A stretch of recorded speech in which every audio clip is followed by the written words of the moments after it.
بسم اللہ الرحمن الرحیم۔ شروع اللہ کے نام سے جو بڑا مہربان نہایت رحم والا ہے۔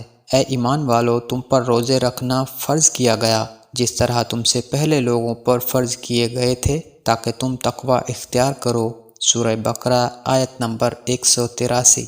گنتی کے چند ہی دن ہیں، لیکن تم میں سے جو شخص بیمار ہو یا سفر میں ہو تو وہ اور دنوں میں گنتی کو پورا کر لے، اور اس کی طاقت رکھنے والے فدیہ میں ایک مسکین کو کھانا دیں۔ پھر جو شخص نیکی میں سبقت کرے وہ اسی کے لیے بہتر ہے، لیکن تمہارے حق میں بہتر کام روزے رکھنا ہی ہے اگر تم با علم ہو۔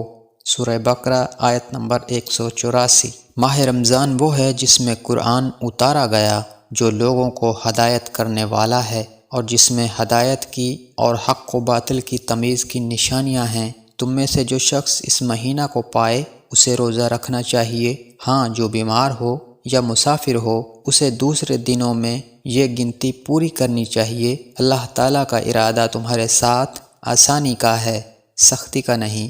وہ چاہتا ہے کہ تم گنتی پوری کر لو اور اللہ تعالیٰ کی دی ہوئی ہدایت پر اس کی بڑائیاں بیان کرو اور اس کا شکر کرو۔ سورہ بقرہ آیت نمبر 185۔ جب میرے بندے میرے بارے میں آپ سے سوال کریں تو آپ کہہ دیں کہ میں بہت ہی قریب ہوں، اور ہر پکارنے والے کی پکار کو جب کبھی وہ مجھے پکارے قبول کرتا ہوں۔ اس لیے لوگوں کو بھی چاہیے کہ وہ میری بات مان لیا کریں اور مجھ پر ایمان رکھیں، یہی ان کی بھلائی کا باعث ہے۔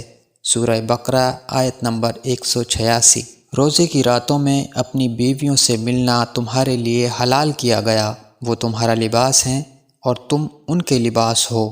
تمہاری پوشیدہ خیانتوں کا اللہ تعالیٰ کو علم ہے۔ اس نے تمہاری توبہ قبول فرما کر تم سے درگزر فرما لیا۔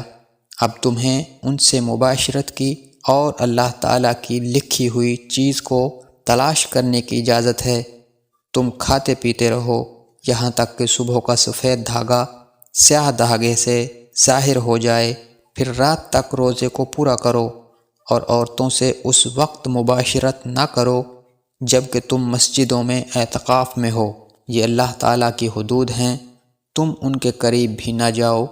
اسی طرح اللہ تعالیٰ اپنی آیتیں لوگوں کے لیے بیان فرماتا ہے تاکہ وہ بچیں۔